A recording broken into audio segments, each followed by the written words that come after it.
Pertanian sebetulnya secara umum telah mengalami evolusi yang begitu luar biasa begitu ya. Teknologi telah menjadi bagian tak terpisahkan dalam menjalankan bisnis ya, untuk petani dan sebagainya atau pelaku-pelaku yang berkenaan dengan pertanian. Faktanya bahwa studi baru-baru ini oleh Hexa Reports menunjukkan bahwa pertanian presisi akan tumbuh menjadi 43, miliar dolar pada tahun 2025. Ini cukup mengejutkan ya. Kalau misalnya kita melihat bahwa konsep yang lahir pada tahun 1990-an, hal ini tentunya cukup mengesankan ya. Kita akan beralih berkenaan dengan teknologi. Tingkat adopsi teknologi yang meningkat di bidang pertanian seharusnya sudah tidak mengejutkan bagi siapapun begitu ya. Karena kita melihat di sektor pertanian sangat padat karya begitu ya. Petani didorong untuk kemudian menggunakan teknologi untuk meningkatkan efisiensi dan mengelola biaya tentunya. Kita akan berlanjut membicarakan pembahasan yang secara khusus precision agriculture atau precision farming begitu ya, dalam berbagai istilah begitu. Precision farming juga dikenal sebagai pertanian presisi begitu ya dalam istilah kita. Mungkin cara termudah untuk memahami tentang bagaimana sebetulnya pertanian presisi ini adalah menganggap bahwa di dalam pertanian presisi segala sesuatu yang kemudian membuat ya praktik pertanian lebih akurat dan terkontrol ya dalam hal penanaman tanaman begitu ya, dan kemudian pemeliharaan, treatment dan sebagainya, itu menjadi kunci ya bagi pendekatan precision farming ini. Tentunya manajemen pertanian ini ya tentunya adalah salah satunya penggunaan teknologi informasi, kemudian beragam ya item seperti GPS, sistem kontrol begitu ya. Kemudian ada robotika begitu. Kemudian ada control system sensor begitu ya, drone, kemudian autonomous vehicle, variable rate teknologi dan sebagainya. Tentunya ini akan jadi hal yang menarik. Belum lagi kita akan bicara masalah GPS based soil sampling, kemudian dan berbagai software yang akan digunakan dalam precision farming ini. Kita akan sedikit melihat sejarah perkembangan dari pertanian presisi ya. Gelombang pertama pertanian presisi ini tentunya kita melihat bahwa pertama kali diperkenalkan itu sebetulnya adalah Global Positioning System ini ya di awal 1990-an. Kemudian adopsi teknologi ini sekarang luar biasa masif begitu ya secara global, sehingga ya hal ini menjadi contoh ya precision farming yang paling umum digunakan saat ini. Mungkin bagi Anda juga pernah membaca tentang sejarah precision farming. Di sana ada satu nama atau orang begitu ya yang muncul ya, John Deere. Ini adalah orang pertama yang kemudian memperkenalkan teknologi ini dengan menggunakan data lokasi Global Positioning System ini dari satelit. Yang kemudian dia mampu mengkontrol untuk kemudian terhubung dengan GPS yang ada di berbagai perangkat mekanisasi yang John Deere miliki begitu ya. Ini akan berlaku secara otomatis, kemudian mengarahkan peralatannya berdasarkan koordinat di lapangan. Ini makanya menjadi persoalan yang penting ketika kita bicara masalah precision farming, kita bicara masalah lokasi atau data akurat. Tentunya ujung-ujungnya bahwa hal ini memiliki maksud untuk meminimalisir begitu ya kesalahan yang dilakukan oleh baik itu oleh manusia atau mekanisasi yang kemudian dia akan berjalan berdasarkan instruksi yang ada di dalam software atau peralatan-peralatan yang kemudian mereka miliki. Tentunya hal ini dimaksudkan untuk menghindari pemborosan benih, pupuk, bahan bakar, dan waktu yang kemudian sebetulnya banyak akan kemudian dihabiskan ya. Tentunya hal-hal ini yang kemudian akan dihindari. Kita akan bicara masalah yang paling penting di dalam teknologi precision farming. Di sana ada variable rate teknologi atau VRT. Mengacu pada teknologi apapun yang kemudian memungkinkan penerapannya atau variabel input ya oleh pengguna atau petani dalam hal ini untuk mengontrol jumlah input yang mereka akan menerapkan di dalam lokasi tertentu. Ya, komponen dasar dari teknologi ini ya tentunya pasti ya personal komputer misalnya, kemudian perangkat lunak ya, kontrol sistem dan sebagainya, termasuk juga GPS ya. Sebetulnya ada 3 pendekatan dasar ya yang biasa digunakan dalam variabel rate teknologi ini. Tentunya berbasis peta, ya berbasis sensor dan kemudian manual. Penerapan teknologi tingkat variabel yang saat ini banyak diterapkan begitu ya. Itu sudah diperkirakan sudah sangat masif sekali ya di berbagai belahan dunia ya. Tentunya di negara-negara yang memang masif ya di sektor pertanian. Misalnya kita ambilkan contoh di Amerika Utara dan sebagainya. Perkembangannya akan terus pesat ya di beberapa tahun ke depan.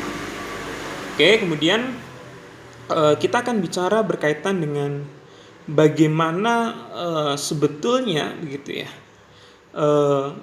proses dari precision farming ini bekerja ya dalam berbagai pengenalan ya, misalnya aplikasi komputer ya dapat digunakan untuk membuat sebuah rencana ya pertanian yang tepat, kemudian membuat sebuah peta lahan, kemudian mereka membuat sebuah guideline begitu ya untuk tanaman, kemudian peta hasil dan sebagainya yang memungkinkan penerapan input yang lebih tepat ya. Misalnya kita bicara masalah pestisida, herbisida dan pupuk ya, ujung-ujungnya sebetulnya dapat membantu untuk mengurangi biaya, menghasilkan ya hasil yang lebih tinggi dan menciptakan ya operasi yang lebih ramah lingkungan. Ini jadi hal yang penting di dalam precision farming. Bahkan ini menjadi nilai atau keunggulan dari precision farming ini yang kemudian banyak dilakukan oleh orang-orang di sektor pertanian.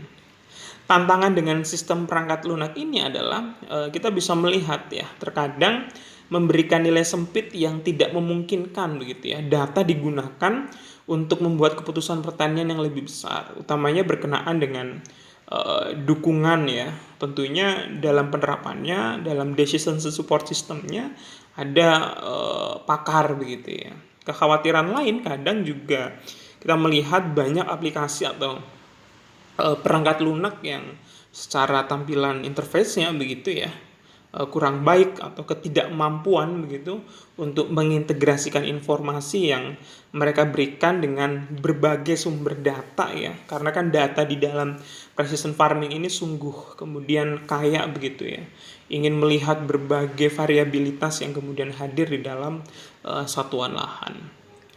Kemudian di sana juga akan ada salah satu teknologi begitu ya, remote sensing kita bisa bicarakan.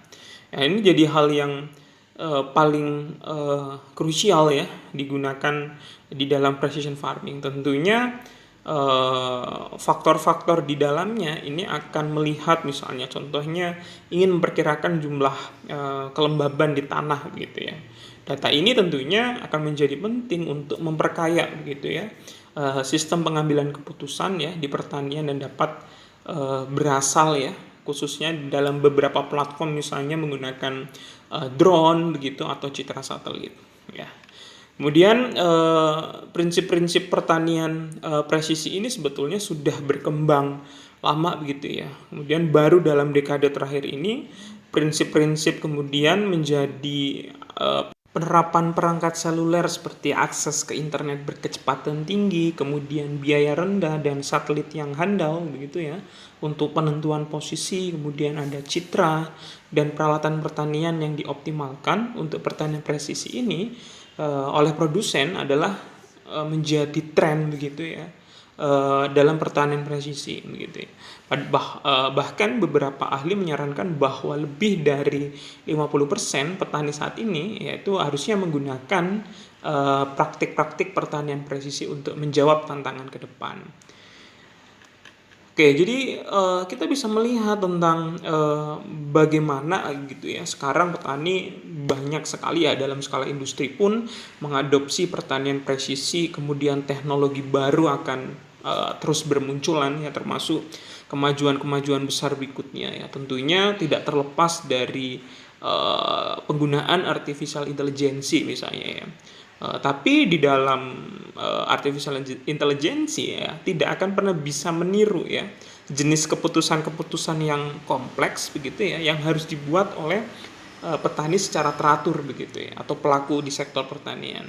Hal itu bisa digunakan dengan sangat baik untuk kemudian membantu membuat sebuah keputusan agar lebih mudah. Ya, jadi saat ini begitu banyak data bahkan seringkali kita tidak tahu harus berbuat apa dengan data itu ya. Jadi kemudian artificial intelligence ini memiliki kemampuan untuk menganalisis data dalam jumlah yang sangat besar dalam waktu yang singkat dan menggunakannya untuk memberi saran ya tindakan terbaik dari beberapa pilihan tindakan yang lain. Informasi ini kemudian dapat digunakan untuk memprediksi waktu terbaik untuk misalnya menanam gitu ya, untuk memprediksi misalnya contohnya adalah hama penyakit ya sebelum terjadi dan sebagainya. Bahkan untuk menawarkan sebuah manajemen inventaris begitu ya di lapangan dalam satuan lahan untuk melihat ya beberapa prediksi-prediksi ya hasil sebelum panen begitu ya. Ini luar biasa sekali berkenaan dengan nilai efisiensi. Oke. Terakhir kemudian saya berharap bahwa ini dapat memberikan sedikit ya wawasan tentang precision farming ya yang hari ini terjadi dan peran penting ya dari sistem pertanian berkelanjutan yang akan dimainkan di masa yang akan datang. Tentunya ya harapan dari industri dan para pelaku-pelaku di sektor pertanian atau perusahaan di teknologi untuk kemudian terus mengeksplorasi kemungkinan yang ditimbulkan antara begitu ya bagaimana kemudian perkembangan teknologi dengan kebutuhan yang harus dihadapi oleh kita sebagai konsumen bahkan sebagai produsen di sektor pertanian untuk menghasilkan ya makanan yang cukup ya pangan yang cukup ya. Tentunya kita bisa bayangkan ya untuk memberikan begitu ya istilahnya apa makan begitu ya 9 miliar orang di dunia yang diproyeksikan akan terjadi pada tahun 2050. Tentunya di 2050 ini akan jadi tantangan yang besar berkenaan dengan ketersediaan pangan ya. Oke, mungkin itu yang bisa saya sampaikan sedikit ya sebagai gambaran ya. Tentunya banyak sekali yang belum kita bahas ya ketika kita membicarakan di sektor precision farming. Tapi setidaknya ini menjadi baseline yang penting untuk kemudian kita mencoba ya menggairahkan di sektor pertanian berkenaan dengan precision farming atau precision agriculture. Oke, itu yang bisa saya sampaikan. Kita akan bertemu lagi di video-video berikutnya. Oke, terima kasih.